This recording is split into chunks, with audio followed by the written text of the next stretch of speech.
जय हिंद साथियों, welcome two plus ICS. मैं रॉकी स्वागत करता हूं एक बार फिर से नए सीरीज के साथ। नए सीरीज में जैसा कि हम लोग कल डिसाइड किए थे दोस्तों, क्या चीज़ कि बिहार पुलिस का कल समान अध्ययन का वीडियो चला था। आज क्या चीज़ का है, समान विज्ञान का क्लास है दोस्तों, याद रखिएगा। हम लोग डिसाइड किए थे दोस्तों कि अल्टरनेट डे पर क्या चीज़ समान अध्ययन का वीडियो आएगा, अल्टरनेट डे पर क्या चीज़ समान विज्ञान का वीडियो आएगा। और एक विभाग के तरफ से दोस्तों एक न्यूज़ भी आया दोस्तों कि आप लोग का क्या चाहिए बिहार पुलिस का एग्ज़ाम डेट भी अनाउंस कर दिया गया दोस्तों, जो कि कितना तारीख से है तो 13 तारीख 7वां महीना से स्टार्ट हो रहा है दोस्तों। कितना तारीख से तो 13 तारीख 7वां महीना से स्टार्ट हो रहा है दोस्तों, याद रखिएगा। क्या चीज़ 13 तारीख 7वां महीना से स्टार्ट हो रहा है और लास्ट कब हो रहा है तो 6 अगस्त को। ये इसके बीच में करीब हम लोग का अभी कितना टाइम बच रहा है दोस्तों, तो कम से कम 3 महीना, लगभग 3 महीना का समय बच रहा है। उस 3 महीना में हम लोग को एकदम जी जान लगा करके मेहनत करना है दोस्तों। आइए हम लोग चलते हैं प्रैक्टिस सेट नंबर 1 में। क्या चीज़ पढ़ने वाले आज तो समान विज्ञान का प्रैक्टिस सेट नंबर 1। आइए दोस्तों देखते हैं क्या चीज़ प्रैक्टिस सेट नंबर 1 का फर्स्ट क्वेश्चन क्या बोल रहा है कि ऑक्सीजन की खोज किसने की थी दोस्तों। तो ऑक्सीजन की खोज किसने की थी दोस्तों, तो जोसेफ प्रिस्टले ने। किसने की थी ऑक्सीजन की खोज, तो जोसेफ प्रिस्टले ने। और बताइएगा दोस्तों ऑक्सीजन को किस चीज़ से संकेत किया जाता है दोस्तों, तो इसको क्या चीज़ से तो O2 से। क्या चीज़ से किया जाता है तो O2 से, याद रखिएगा। और ये जो इसका परमाणु संख्या कितना होता है दोस्तों,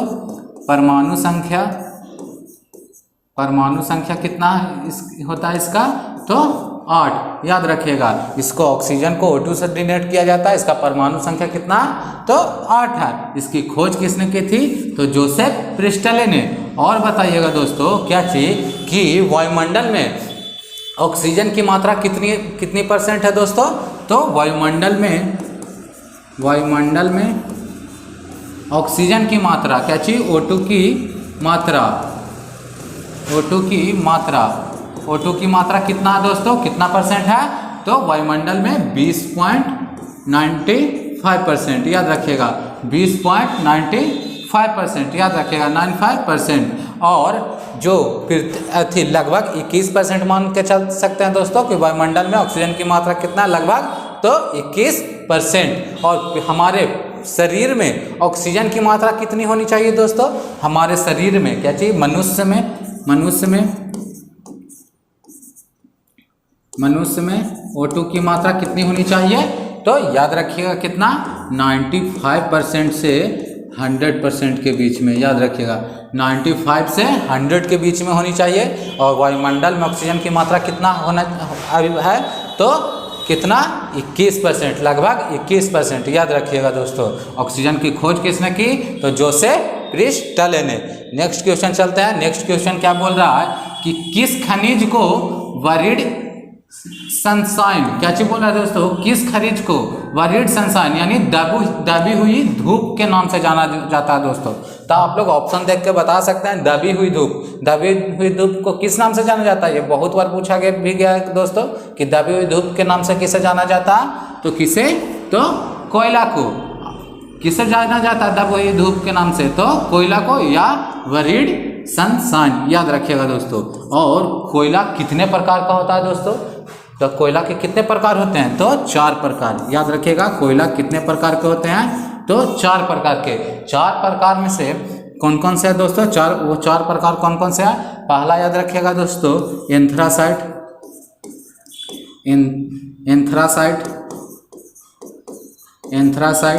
और याद रख सकते हैं दोस्तों पीट,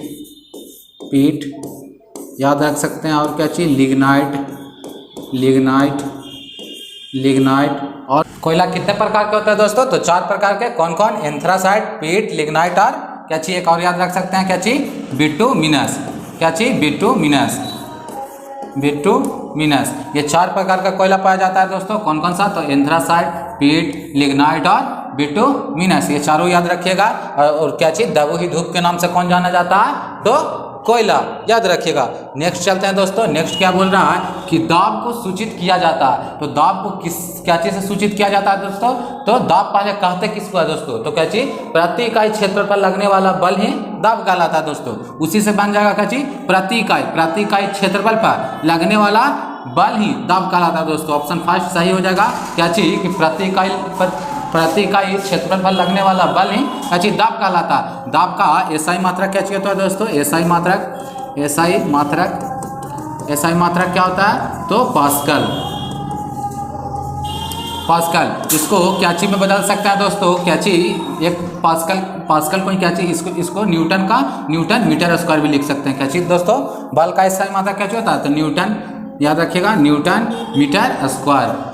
मीटर स्क्वायर बराबर पास्कल भी लिख सकते हैं। क्या चीज, पास्कल, याद रखिएगा कि दाब का एसआई मात्रक क्या होता है, क्या चीज होता है, तो पास्कल। नेक्स्ट चलते हैं। नेक्स्ट क्या चीज है कि निम्न में से कौन सा सुमेलित नहीं है दोस्तों, इनमें से कौन सा सुमेलित नहीं है, जो सुमेलित नहीं है उसको छांटना है दोस्तों। क्या चीज बोल रहा है कि सापेक्षता का सिद्धांत, तो सापेक्षता का सिद्धांत किसने दिया था दोस्तों, तो अल्बर्ट आइंस्टीन ने। किसके द्वारा दिया गया सापेक्षता का सिद्धांत, तो अल्बर्ट आइंस्टीन द्वारा, याद रखिएगा। चुंबकीय प्रेरण का सिद्धांत फैराडे द्वारा, किसके द्वारा, तो फैराडे द्वारा। तरंग सिद्धांत किसके द्वारा दिया गया दोस्तों, तो वेबर द्वारा नहीं दिया गया। किसके द्वारा दिया गया तरंग सिद्धांत, तो हेस्टिंगस द्वारा, याद रखिएगा दोस्तों। किसके द्वारा, तो हेस्टिंगस। किसके द्वारा दिया गया है, तो हेस्टिंगस के द्वारा दिया गया। क्या चीज, तरंग सिद्धांत। और विद्युत चुंबकीय सिद्धांत किसके द्वारा दिया गया है, तो मैक्सवेल के द्वारा। मैक्सवेल द्वारा क्या चीज, विद्युत चुंबकीय सिद्धांत, तरंग सिद्धांत हेस्टिंगस द्वारा, चुंबकीय प्रेरण का सिद्धांत फैराडे द्वारा, सापेक्षता का सिद्धांत आइंस्टीन द्वारा। गलत कथन का चुनाव करना था दोस्तों। आंसर क्या हो जाएगा, तरंग सिद्धांत, क्योंकि तरंग सिद्धांत का प्रतिपादन किसने किया था, तो हेस्टिंगस ने, याद रखिएगा। नेक्स्ट चलते हैं। नेक्स्ट क्या बोल रहा है कि एक घर में बिजली के उपकरण जुड़े होते हैं दोस्तों। जो हर एक घर में बिजली का उपकरण जुड़ा होता है, जैसे लाइट होता है, पंखा होता है दोस्तों, ये किस क्रम में जुड़ा होता है, तो किस क्रम में जुड़ा होता है, तो ये हमेशा समांतर क्रम में जुड़ा होता है दोस्तों। किस क्रम में, समांतर क्रम में। लेकिन याद रखिएगा, अगर ये समांतर क्रम में जुड़ा होता है दोस्तों, लेकिन जो फ्यूज तार है, जो फ्यूज है दोस्तों, जो फ्यूज किस परिपथ है दोस्तों, वो कैसे जुड़ा हुआ होता है, तो वो श्रेणी क्रम में जुड़ा हुआ होता है। कि कैसे जुड़ा होता है, फ्यूज तार श्रेणी क्रम में, याद रखिएगा। फ्यूज कैसे जुड़ा हुआ होता है, तो फ्यूज लिख सकते हैं, विद्युत फ्यूज,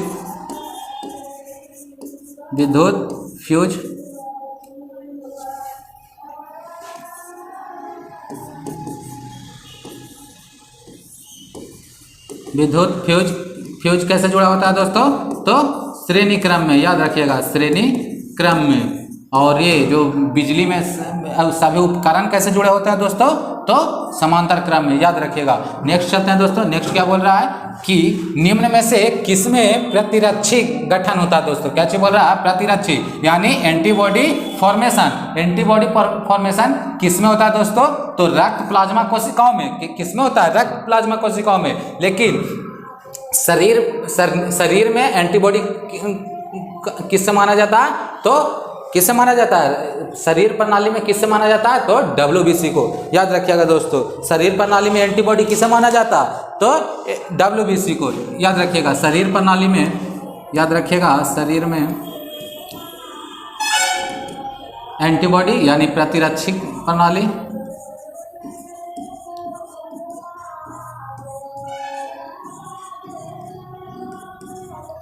प्रणाली किसे माना जाता है, तो WBC को, याद रखिएगा। WBC को माना जाता है।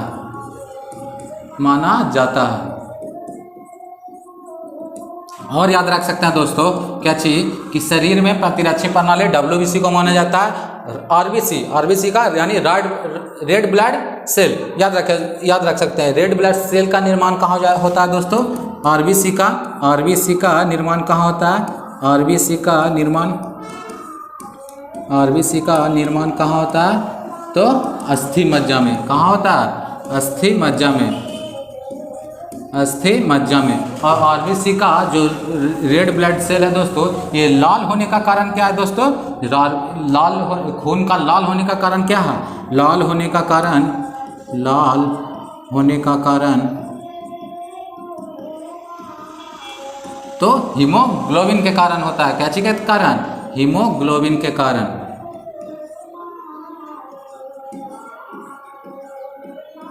हीमोग्लोबिन के कारण रक्त क्या होता है दोस्तों? तो लाल होता है। और याद रख सकते हैं दोस्तों, सामान्य मनुष्य में जो रक्त होता है, रक्त पहले ये बताइए कि रक्त कैसा ऊतक है? तो रक्त एक संयोजी ऊतक है। लिख सकते हैं क्या चीज? पूछता है क्वेश्चन, बहुत क्वेश्चन पूछ सकता है इससे दोस्तों। रक्त एक कैसा ऊतक है? तो संयोजी ऊतक है। रक्त एक संयोजी ऊतक है। क्या चीज? संयोजी ऊतक है।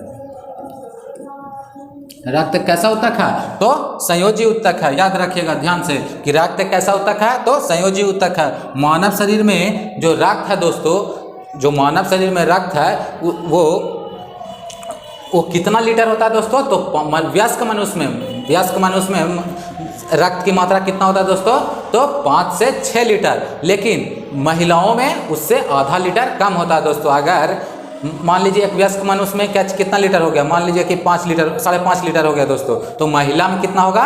तो 5 लीटर होगा, आधा लीटर कम होता है। याद रखिएगा रक्त एक संयोजी ऊतक है।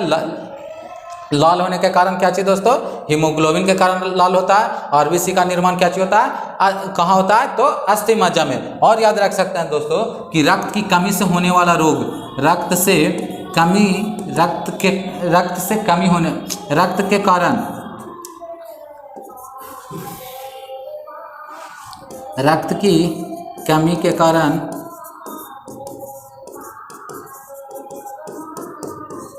होने वाला रोग कौन है दोस्तों? तो एनीमिया। याद रखिएगा एनीमिया। क्या चाहिए दोस्तों? तो एनीमिया। याद रखिएगा क्या चाहिए? एनीमिया। एनीमिया किसके कारण होता है? तो रक्त की कमी के कारण, आयरन की कमी के कारण क्या चाहिए होता है? एनीमिया। और जब रक्त की यानी आरबीसी बढ़ जाता है तो पॉलीसिथेमिया। याद रखिएगा दोस्तों, अगर रक्त आरबीसी बढ़ जाता है, आरबीसी अगर बढ़ जाता है तो आरबीसी बढ़ जाता है दोस्तों, क्या चीज? तो बढ़ जाता है,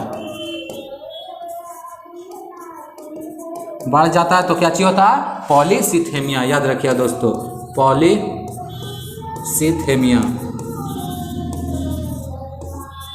पॉलीसिथेमिया एक कैंसर हो जाता है दोस्तों, पॉलीसिथेमिया। याद रखिएगा शरीर का में प्रतिरक्षी प्रणाली को क्या चाहिए? तो डब्ल्यूबीसी को माना जाता है। और आरबीसी को क्या चीज माना जाता है? आरबीसी का निर्माण कहाँ होता है?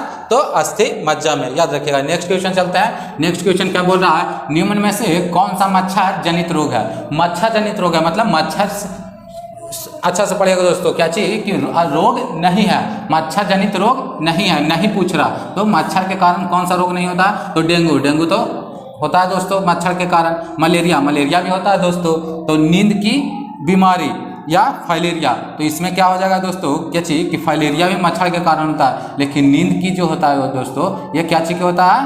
तो ये अलग बीमारी के कारण होता है दोस्तों। नींद की बीमारी, इसको देखते हैं दोस्तों। इसका आंसर क्या हो जाएगा? तो आंसर 3 वाला हो जाएगा दोस्तों। नींद की बीमारी वाला नहीं होगा, ये मच्छर के काटने से नहीं होता है। मच्छर के काटने से क्या क्या हो जाता है? फाइलेरिया, मलेरिया और डेंगू बुखार। देखते हैं दोस्तों बीमारी को, जैसे नींद वाला है दोस्तों, ये क्या चीज के कारण होता है? तो टाइपोनोसोम के कारण, नामक परजीवी के कारण, यानी प्रोटोजोआ के काटने से फैलता है दोस्तों। क्या चीज? नींद की बीमारी हो जाता है। क्या चीज के कारण? तो टाइपोनोसोमा परजीवी है दोस्तों, यानी प्रोटोजोआ है, वो अगर काट लेता है तो क्या चीज? नींद की बीमारी हो जाता है दोस्तों। और इसका वाहक क्या चीज होता है? तो सीसी मक्खी। क्या चीज? सी मक्खी, सीसी मक्खी। याद रखिएगा वाहक पूछता है दोस्तों, क्या चीज? तो सीसी मक्खी। डेंगू क्या चीज? एंडीज इजिप्टी मच्छर के काटने से होता है दोस्तों। क्या चीज? एंडीज इजिप्टी नामक मच्छर काटने से होता है। मलेरिया प्रोटोजोआ से फैलता है दोस्तों, इसका वाहक कौन है? तो मादा एनोफ्लीजा। याद रखिएगा जो मलेरिया है वो क्या चीज? प्रोटोजोआ जनित रोग है दोस्तों। ये किसके कारण फैलता है? तो मादा एनोफ्लीजा मच्छर के इसका वाहक कौन है? मादा फ्लीजा, याद रखिएगा। कालाजार, कालाजार भी क्या चीज से होता है दोस्तों? तो प्रोटोजोआ के कारण होता है। और ये कालाजार क्या चीज के कारण होता है? प्रोटोजोआ के कारण। प्रोटोजोआ का नाम क्या चाहिए दोस्तों? कौन सा प्रोटोजोआ? तो लिस्मेनिया डोनोवानी। क्या चीज? लिस्मेनिया डोनोवानी प्रोटोजोआ से फैलता है। इसका वाहक क्या चाहिए है? तो बालू मक्खी। इसका वाहक क्या चाहिए? फैलाता कौन है? तो बालू मक्खी फैलाता है। कौन सा प्रोटोजोआ का नाम क्या चाहिए? तो लिस्मेनिया डोनोवानी, याद रखिएगा। नेक्स्ट चलते हैं दोस्तों। नेक्स्ट क्वेश्चन क्या बोल रहा है कि निम्न में से कौन एक उपधातु है? उपधातु पूछ रहा है दोस्तों। सोडियम, सोडियम क्या चाहिए? धातु है दोस्तों। लोहा भी धातु है और तांबा भी एक तरीका से धातु है। कॉपर, कॉपर क्या चाहिए? धातु है। आर्सेनिक क्या चाहिए दोस्तों? तो क्या चाहिए? यह उपधातु है। आर्सेनिक को चाहिए, इसका संकेतिक संकेत क्या चीज से किया जाता है? तो एस से। आर्सेनिक, याद रखिएगा। ये क्या चाहिए?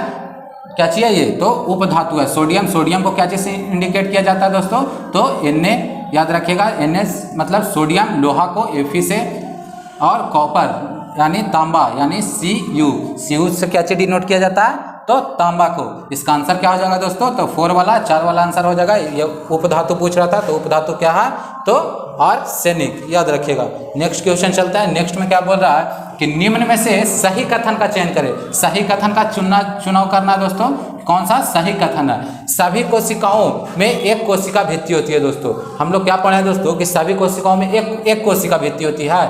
नहीं दोस्तों, कुछ कोशिकाएं में क्या चीज, सभी कोशिकाओं में क्या चीज कोशिका भित्ति होती है? नहीं। जैसे में जंतु कोशिका है दोस्तों, जंतु कोशिका में क्या चीज कोशिका भित्ति नहीं पाई जाती है। लेकिन ये जैसे कोशिका भित्ति किस में पाई जाती है? कोशिका भित्ति पादप कोशिका में।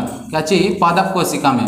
पादप कोशिका में, पादप कोशिका में। लेकिन जंतु कोशिका में कोशिका भित्ति नहीं पाई जाती है। लेकिन यहाँ क्या चीज पूछ रहा है कि बोल रहा है कि सभी कोशिका में कोशिका भित्ति पाई जाती है। ये ऑप्शन गलत हो गया दोस्तों, ये वाला गलत हो गया। दूसरा क्या चीज बोल रहा है कि गोल्जी तंत्र केवल जंतु कोशिका में पाया जाता है। ये भी गलत है दोस्तों, ये भी दोनों में पाया जाता है, याद रखिएगा। यूकैरियोटिक कोशिका में पाया जाता है। क्या चीज? गोल्जी तंत्र। और थर्ड क्वेश्चन ऑप्शन क्या बोल रहा है दोस्तों? क्लोरोप्लास्ट केवल पादप कोशिकाओं में पाया जाता है। ये तो सही है दोस्तों, लेकिन जंतु कोशिकाओं में नहीं। ये सही है दोस्तों। क्या चीज? क्लोरोप्लास्ट क्या चीज में पादप में पाया जाता है, लेकिन जंतु कोशिका में नहीं पाया जाता। तीसरा ऑप्शन सही हो गया। और क्या चीज बोल रहा है दोस्तों? चौथा ऑप्शन कि क्लोरोप्लास्ट को कोशिका का पावर हाउस, कोशिका का पावर हाउस किसे बोलते हैं? माइटोकॉन्ड्रिया को। ये भी गलत है दोस्तों। आंसर क्या हो जाएगा? 3 वाला सही हो जाएगा। क्या चीज हो जाएगा? माइटोकॉन्ड्रिया।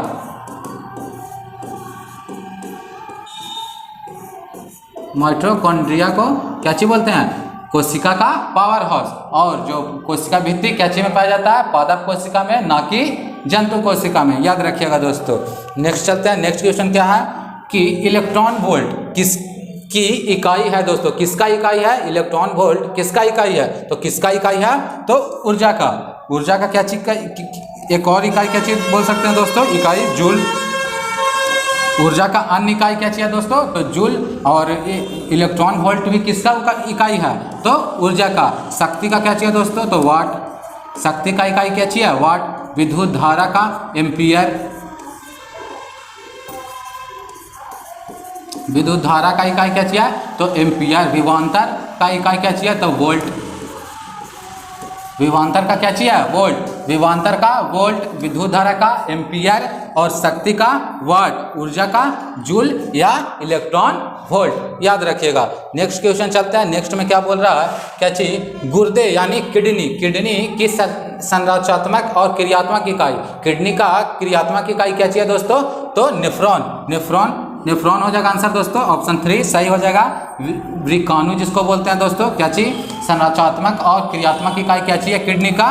तो वृकाणु, या बोल सकते हैं क्या चीज? नेफ्रॉन। नेक्स्ट चलते हैं। नेक्स्ट क्वेश्चन क्या बोल रहा है कि निम्न में से कौन सी बीमारी एक परजीवी के कारण होता है, यानी प्रोटोजोआ के कारण होता है? ऑप्शन में पढ़ते हैं दोस्तों, हम लोग देखे भी है पीछे। तो क्या चीज?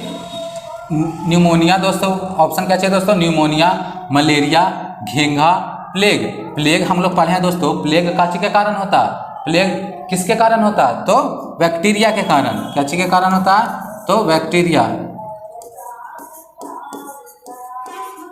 बैक्टीरिया के कारण होता है। न्यूमोनिया, न्यूमोनिया क्या चीज के कारण होता है दोस्तों, तो ये भी क्या चीज के कारण होता है, तो बैक्टीरिया के कारण होता है। मलेरिया, मलेरिया क्या चीज है दोस्तों, मलेरिया क्या चीज के कारण होता है, तो परजीवी यानी प्रोटोजोआ के कारण होता है। आंसर क्या चीज हो जाएगा, तो सी वाला सही हो जाएगा दोस्तों। और प्लेग किसके द्वारा, हैजा किसके द्वारा होता है दोस्तों, याद रखिएगा, हैजा भी बैक्टीरिया के कारण होता है।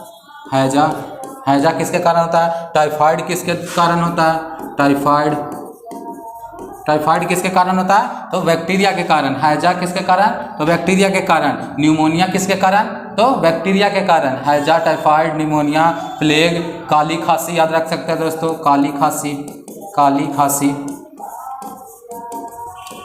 काली खांसी किसके कारण होता है, तो बैक्टीरिया के कारण। मलेरिया यानी परजीवी, प्रोटोजोआ, प्रोटोजोआ के कारण क्या चीज होता है, तो मलेरिया याद रख सकते हैं दोस्तों। काला जार याद रख सकते हैं, क्या चीज, काला जार, काला जार क्या चीज के कारण होता है, तो प्रोटोजोआ के कारण होता है। नेक्स्ट चलते हैं दोस्तों, नेक्स्ट क्या चीज है, नेक्स्ट में क्या बोल रहा है दोस्तों, निम्न में से कौन सा विटामिन जल में घुलनशील है। जल में घुलनशील विटामिन पूछ रहा है दोस्तों, तो जल में विटामिन कौन सा विटामिन घुलता है, तो दो विटामिन घुलता है दोस्तों। वो दो विटामिन कौन कौन सा है, तो विटामिन बी और विटामिन सी। ये दो विटामिन क्या चाहिए दोस्तों, तो जल में घुलनशील है, याद रखिएगा। तो ऑप्शन क्या हो जाएगा, ऑप्शन के हिसाब से छाटिए, ऑप्शन के, ए, डी ये नहीं होगा दोस्तों, ऑप्शन सी क्या चीज है, तो जल में घुलनशील है। अच्छा आप लोग ये क्या चीज बोल रहा है दोस्तों, क्या चाहिए कि जल में घुलनशील विटामिन पूछ रहा है, तो जल में घुलनशील कौन कौन सा हो जाएगा, बी और सी।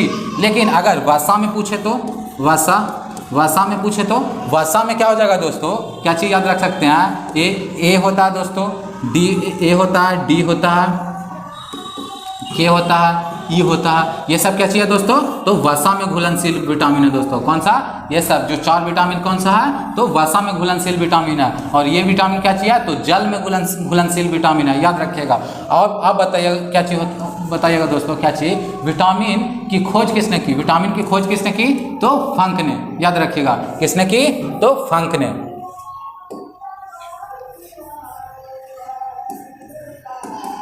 विटामिन की खोज किसने की, तो फंक ने, याद रखिएगा कि विटामिन की खोज किसने की, फंक ने। जल में घुलनशील विटामिन कौन कौन सा है, तो विटामिन बी और विटामिन सी।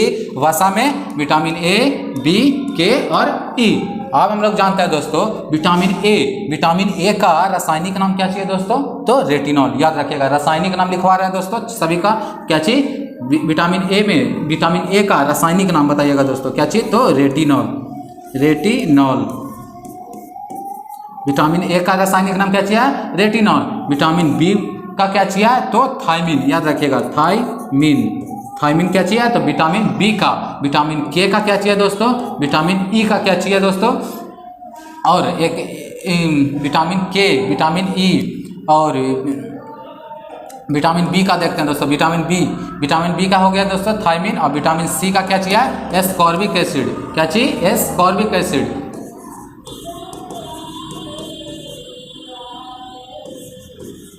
एस्कॉर्बिक एसिड, याद रखिएगा। एस्कॉर्बिक एसिड किसका है, तो विटामिन सी का। विटामिन बी का थायमिन। अब डी के बाद क्या चाहिए होता है दोस्तों, सी के बाद डी, तो डी का, विटामिन डी का क्या चाहिए दोस्तों, ए, बी, इसमें ये डी होगा दोस्तों, सॉरी ए, डी, ये डी, क्योंकि ये जल में घुलनशील है और ये वसा में, यहाँ पर गलती हो गया था, क्या चीज, तो डी, डी, डी का लिखिएगा दोस्तों। डी क्या चाहिए होगा, डी का रासायनिक नाम, डी का क्या चाहिए, तो कैल्सीफेरॉल, याद रखिएगा, क्या चाहिए, कैल्सीफेरॉल, कैल्सीफेरॉल, कैल्सीफेरॉल। और ई का क्या चाहिए दोस्तों, तो क्या चाहिए, कैल्सीफेरॉल पेंटोथेनिक अम्ल, इसको बोलते हैं दोस्तों, कैल्सीफेरॉल पेंटोथेनिक अम्ल। और के विटामिन बी12 को याद रख सकते हैं दोस्तों कि इसमें कोबाल्ट की मात्रा सबसे अधिक होती है, क्या चीज़ की मात्रा, तो विटामिन बी12 में, विटामिन बी12 में क्या चाहिए, कोबाल्ट की मात्रा, कोबाल्ट की मात्रा सबसे अधिक होती है, सबसे अधिक होती है।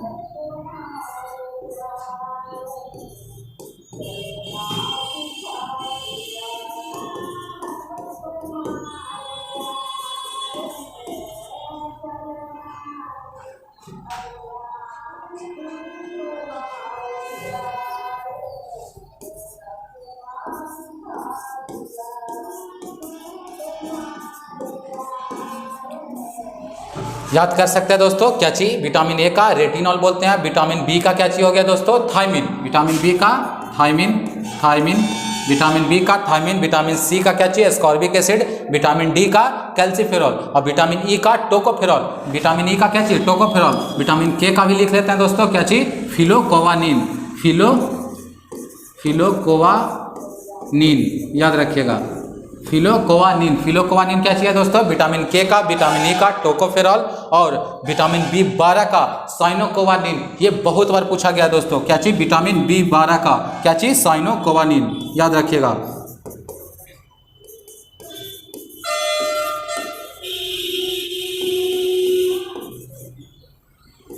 साइनोकोवालिन ये क्या चीज का दोस्तों, विटामिन बी12 के, ये बहुत बार पूछा गया है विटामिन बी12 में। और कोबाल्ट की मात्रा इसमें सबसे अधिक होती है, जो कैंसर उपचार में उपयोग किया जाता है दोस्तों, कोबाल्ट, याद रखिएगा। और हम लोग इसमें क्या पढ़े कि विटामिन बी और सी जल में घुलनशील है और वसा में घुलनशील, विटामिन ए, विटामिन डी और विटामिन के और विटामिन ई ये क्या चीज़ है, वसा में घुलनशील विटामिन है दोस्तों। नेक्स्ट चलते हैं, नेक्स्ट क्वेश्चन क्या है, नेक्स्ट क्वेश्चन क्या बोल रहा है, हाइलोजन, हाइलोजन के बाहरी कोष में, हाइलोजन के बाहरी कोष में डैश इलेक्ट्रॉन होते हैं दोस्तों। तो हाइलोजन, हाइलोजन कितने वर्ग में आता है दोस्तों, ये कितने समूह को बोलते हैं, तो समूह 17 को, समूह 17 को क्या चीज बोलते हैं दोस्तों, तो हाइलोजन वर्ग बोला जाता है, समूह 17 में आता है ये। तो इसमें अधिकतम बाहरी इलेक्ट्रॉन कितना होता है, तो 7। कैसे होता है दोस्तों वो भी देखते हैं कैसे होता है। जैसे हम लोग समूह 17 का बताइएगा दोस्तों, आगे तत्व का नाम क्या चीज, फ्लोरीन हो गया, क्लोरीन हो गया और क्या चीज, ब्रोमीन हो गया दोस्तों, आयोडीन हो गया दोस्तों। तो एक एग्जांपल लेकर के देखते हैं दोस्तों क्या चीज, एक एग्जांपल लेकर के देखते हैं दोस्तों, क्लोरीन का, फ्लोरीन का और आयोडीन का, ये देखते हैं। तो 17 में कौन कौन सा कितना तत्व आ जाता है देखिएगा। हाइलोजन वर्ग इसी को बोलते हैं दोस्तों, वर्ग अथी समूह 17 को ही, समूह 17 को क्या चीज बोलते हैं, हाइलोजन वर्ग। और क्या चीज इसमें कौन कौन से तत्व आते हैं दोस्तों, तो फ्लोरीन, फ्लोरीन, फ्लोरीन, क्लोरीन,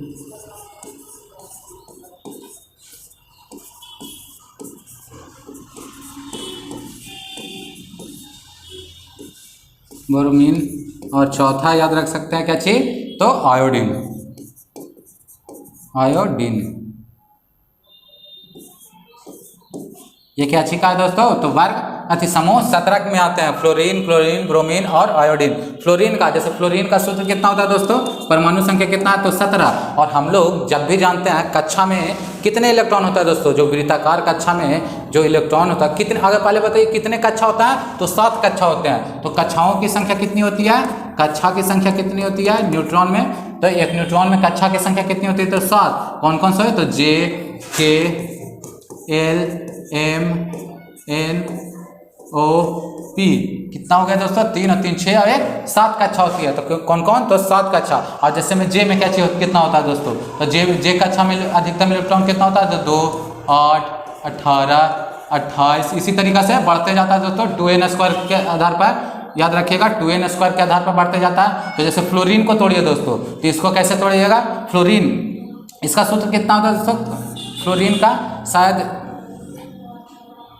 9 होता है, परमाणु संख्या कितना होता है, तो 9। इसको तोड़िएगा दोस्तों क्या चीज कि कैसे टूटेगा, तो 2 और 7 में कैसे टूटा, तो कैसे टूटा ये कैसे टूटा, तो 2 और 7 में इसका बाहरी इलेक्ट्रॉनों की संख्या कितनी हुई, तो कितना हुआ, तो 7, याद रखिएगा। यही पूछ रहा कि इसमें बाहरी इलेक्ट्रॉनों की संख्या कितनी थी, कितना होता है इसमें, तो कितना होता है, तो 7 होता है दोस्तों, याद रखिएगा।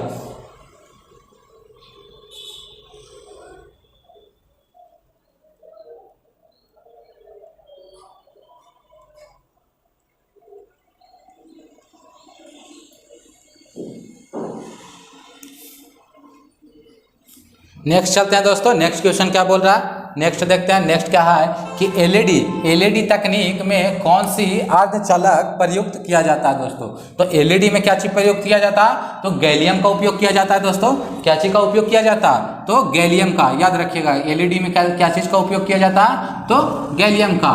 तो इसका लाइट इमिटिंग डायोड, इसका क्या चीज फुल फॉर्म क्या चीज होता है दोस्तों, एलईडी का फुल फॉर्म क्या चीज होता है, तो लाइट इमिटिंग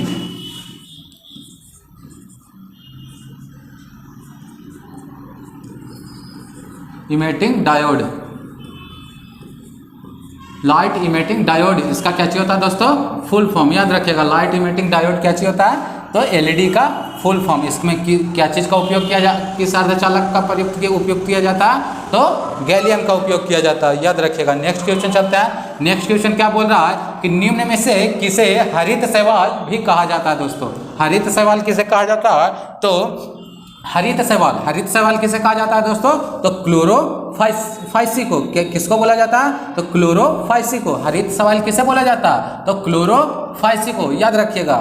किसे बोला जाता है? तो क्लोरोफाइसिको। हरित शैवाल क्लोरोफाइसिको। लेकिन लाल शैवाल पूछे तो दोस्तों, लाल शैवाल पूछे तो क्या चीज? रोडोफाइसी, याद रखिएगा दोस्तों। यहाँ ये ऑप्शन में क्या चीज? रोडोफाइसी, याद रखिएगा। और क्या चीज बोल रहा है कि लाल शैवाल किसको बोला जाता है? तो रोडोफाइसी को, याद रखिएगा दोस्तों। और क्या चीज? भूरा शैवाल किससे बोला जाता है दोस्तों? तो फियोफाइसी को। इसको क्या चीज बोला जाता है? क्या चीज? भूरा शैवाल। क्या चीज? भूरा शैवाल, याद रखिएगा। भूरा शैवाल, फियोफाइसी को क्या चीज बोला जाता है? भूरा शैवाल। और लाल शैवाल किसे बोला जाता है? तो रोडोफाइसी को। हरित शैवाल किसे बोला जाता है? तो क्लोरोफाइसी को, याद रखिएगा दोस्तों। क्लोरोफाइसी को। नेक्स्ट और बता सकते, इसमें जान सकते हैं दोस्तों, शैवाल का अध्ययन। शैवाल का अध्ययन किसको क्या बोलते हैं दोस्तों? शैवालों का अध्ययन को क्या बोलते हैं? फाइकोलॉजी। कवकों का अध्ययन को क्या बोलते हैं? माइकोलॉजी, याद रख सकते हैं। शैवालों का अध्ययन को क्या चीज बोलते हैं? तो क्या चीज? फाइकोलॉजी, फाइकोलॉजी, याद रख सकते हैं। क्या चीज? शैवालों का अध्ययन को क्या बोलते हैं? तो फाइकोलॉजी। नेक्स्ट क्वेश्चन चलते हैं दोस्तों। नेक्स्ट क्वेश्चन क्या है कि निम्न में से कौन सा एक आनुवांशिक विकार है दोस्तों? आनुवांशिक विकार है मतलब आनुवांशिक की रोग है दोस्तों। तो आनुवांशिक रोग क्या चाहिए दोस्तों? डाउन सिंड्रोम, हाथी पांव, या दम्मा, या क्या चीज? रतौंधी। तो क्या चाहिए? आनुवांशिक रोग इसमें क्या है? तो डाउन सिंड्रोम है दोस्तों, याद रखिएगा। डाउन सिंड्रोम क्या चाहिए? तो क्या चीज? तो आनुवांशिक रोग है। नेक्स्ट और हम लोग देखते हैं दोस्तों, जो आनुवांशिक की बीमारी कौन कौन से है दोस्तों? क्या चीज? वर्णांधता, याद रख सकते हैं। थैलेसीमिया, याद रख सकते हैं। सिकल सेल, याद रख सकते हैं। क्या चीज? क्लाइनफेल्टर सिंड्रोम, याद रख सकते हैं। पटाऊ सिंड्रोम, याद रख सकते हैं। टर्नर सिंड्रोम, याद रख सकते हैं। हीमोफीलिया, याद रख सकते हैं दोस्तों। क्या चीज? हीमोफीलिया, याद रख सकते हैं। हीमोफीलिया, पटाऊ सिंड्रोम और टर्नर सिंड्रोम, वर्णांधता, थैलेसीमिया, सिकल सेल और क्लाइनफेल्टर सिंड्रोम, याद रखिएगा। नेक्स्ट चलते हैं दोस्तों। नेक्स्ट क्या चीज है कि फिटकिरी गंदले जल को किस प्रक्रिया द्वारा शुद्ध करती है दोस्तों? तो गंदे पानी को किसके द्वारा? फिटकिरी अगर फिटकिरी को हम पानी में डालते हैं दोस्तों तो गंदे पानी को शुद्ध करता है दोस्तों। और किस प्रक्रिया द्वारा शुद्ध होता है? तो अस्कंदन द्वारा। किसके द्वारा होता है? तो अस्कंदन द्वारा। फिटकिरी का सूत्र पूछता है दोस्तों बिहार पुलिस में बहुत। क्या चीज? तो फिटकिरी का सूत्र क्या चीज होता है दोस्तों? KlSO4, याद रखिएगा दोस्तों। के होल ट्वाइस इंटू 12H2O, याद रखिएगा। ये क्या चीज है? तो फिटकिरी का सूत्र है दोस्तों। फिटकिरी का सूत्र क्या चीज है? KlSO4 के होल ट्वाइस इंटू 12H2O। और किस प्रक्रिया द्वारा पानी शुद्ध करता है दोस्तों? तो अस्कंदन द्वारा, याद रखिएगा। नेक्स्ट क्या चाहिए दोस्तों? याददाश्त का संबंध मस्तिष्क में किस भाग से है? याददाश्त का संबंध किससे है दोस्तों? तो सेरेब्रम से। जो सेरेब्रम किसका भाग है दोस्तों? तो प्रमस्तिष्क का, याद रखिएगा। प्रमस्तिष्क का। और याद रख सकते हैं दोस्तों कि मस्तिष्क को 3 भाग में बांटा गया दोस्तों। अग्र मस्तिष्क, मध्य मस्तिष्क और पश्च मस्तिष्क। 3 भाग में बांटा गया दोस्तों। जो मानव मस्तिष्क है दोस्तों, ये 3 भागों में बांटा गया। 3 भाग कौन कौन सा है दोस्तों? 3 भाग में बांटा गया दोस्तों। मस्तिष्क को 3 भाग में बांटा गया। 3 भाग में बांटा गया है दोस्तों। पहला भाग कौन सा है दोस्तों? पहला अग्र मस्तिष्क, याद रखिएगा दोस्तों। अग्र मस्तिष्क।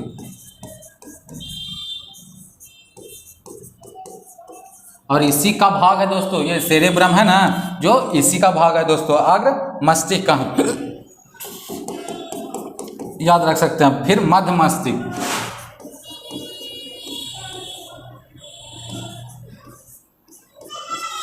मध्य मस्तिष्क। और तीसरा याद रखिएगा दोस्तों क्या चीज? तो पश्च मस्तिष्क।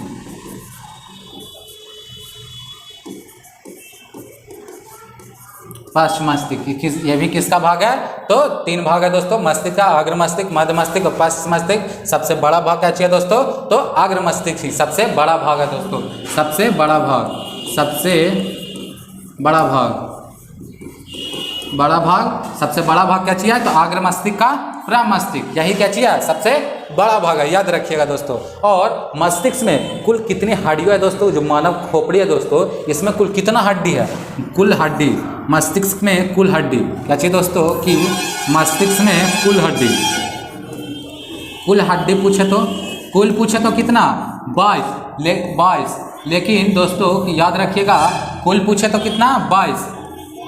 और अगर पूछ दे कि केवल फेस में और केवल माथा में, मतलब कपाल में, कपाल में कितना दोस्तों? कपाल में कितना? तो 8। और फेस में चेहरा में कितना दोस्तों? चेहरा में कितना दोस्तों? तो 14 हड्डी दोस्तों, याद रखिएगा। 14 और 8 22 होता है दोस्तों, यही दोनों मिल करके कितना हुआ? तो 22 हुआ। मानव मस्तिष्क में कुल कितना होता है दोस्तों हड्डियों की संख्या? तो 22। और कपाल में कितना? 8, चेहरा में 14। और बताइएगा दोस्तों कि मानव मस्तिष्क का वजन कितना होता है? तो वजन कितना होता है? वजन कितना होता है दोस्तों? वजन कितना होता है? तो 1350 से 1400 ग्राम, याद रखिएगा दोस्तों। 1300 से 1400 ग्राम के बीच में, याद रखिएगा दोस्तों। 1300 से 1400 ग्राम के बीच में मानव मस्तिष्क का वजन होता है दोस्तों, 1300 से 1400 ग्राम के बीच में, याद रख सकते हैं दोस्तों। और मस्तिष्क का अध्ययन जो करता है दोस्तों, मस्तिष्क का जो मतलब चिकित्सक होता है दोस्तों, उसको क्या बोलते हैं? तो न्यूरोलॉजिस्ट, याद रख सकते हैं। क्या चीज बोलते हैं उसको? न्यूरोलॉजिस्ट। चिकित्सक को क्या बोलते हैं? मस्तिष्क के जो चिकित्सक करता है, मतलब जांच करता है दोस्तों, उसको क्या बोलते हैं?